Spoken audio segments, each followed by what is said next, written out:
abu sanam hora orak regi mai babu taku menak kuwa ar mai babu taku mot nyo bhagi nyo nombor teku pas lekan adi gorob bon aikawa adi raska bon aikawa khilot pasta kore hon jodi mot nyo khilot kate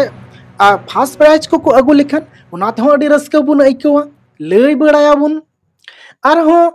ओंकाना को कमी लेखान जहां दो अबुआ ओड़ा रिया नुतुम से Abua guardian नुतुम समाज ताला रे तहेना और समाज को सेना जगह रे सेटेरोआ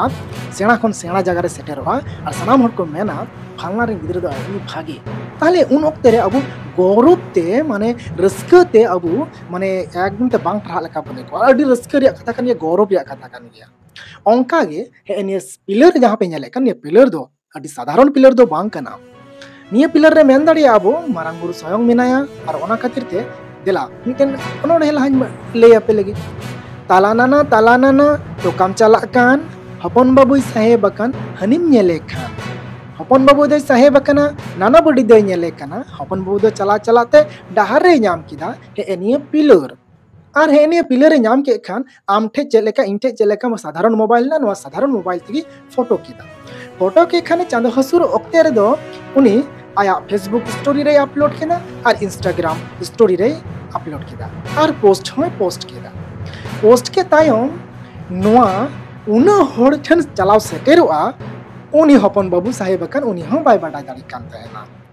एनखान आया कुकमु लेदा से बांग और आंगा हो आंगा लेना से बांग अवरी आंगा तेगी सनाम भारत दिसम रेन बांग्ला दिसम रेन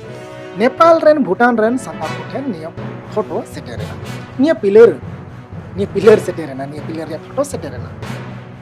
हालांकि निया ओपय फोटो लेदा ओना द बडाय बनु अना मेन खान निया पिलर रे जहां ऑल मेना नोआ द नोंका ऑल मेना मन बाजार 15 किलोमीटर संगीन रे मेना 15 माने 19 किलोमीटर संगीन रे मेना पुरुलिया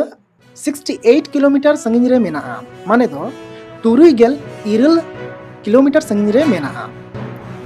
और नुआ नेल कते तीन में अड़ी गौरव इन बुझेवे कना चिदा से रोड ते चला ओना पिलर रे मेना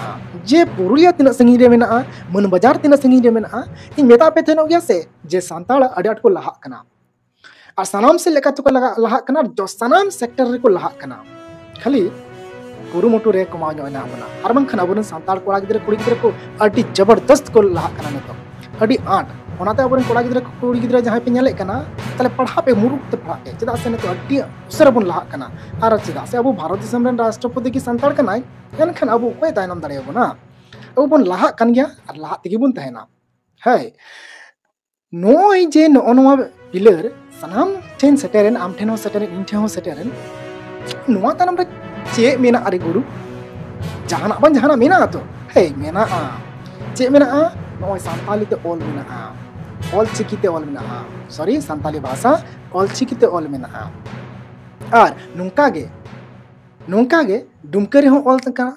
ओना हो उना बु कुसिया तेना पेपर करे को एम ले भूल बस तो हुई लेना ओना दो अटा कथा कना मेनखान गौरव रिया कथा कना चिदा से दिकु को नेला और हो एटा छतिक को नेला को उनको को नेला जे बांग निद चेते ऑल मेना सांताली भाषा ऑल चिकीते ऑल मेना ओ माने सांताड़ को गौरव हजुआ और उनको कटी जत कना को आदिवासी दो कटी जत कना को संताल दो कटी जत कना को नुआ को आर बाको रोड दाड़िया मोचा बंदो तकवा हेने गे गौरव निये समाज लहाया हेने को कमी गे निये को एक्टिविटी गे अब समाज लहाया उथनो और दिसम तलारे अब संताल समाज सेणा माड़ांगोआ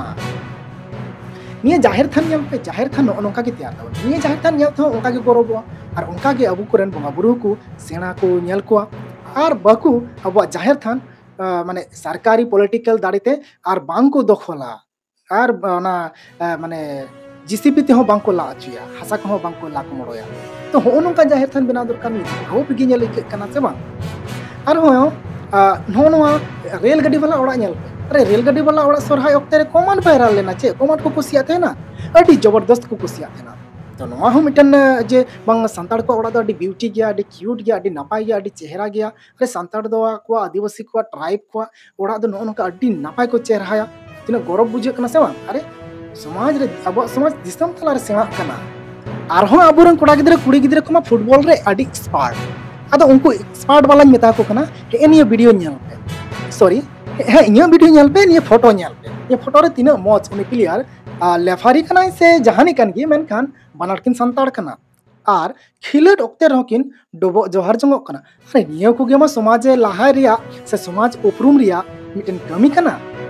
समाज आमा समाज चिकाते चिन्हुआ आमा एक्टिविटी चितानते नोए डोबो जोहार केदा नो आमे एक्टिविटी कना कमी कना।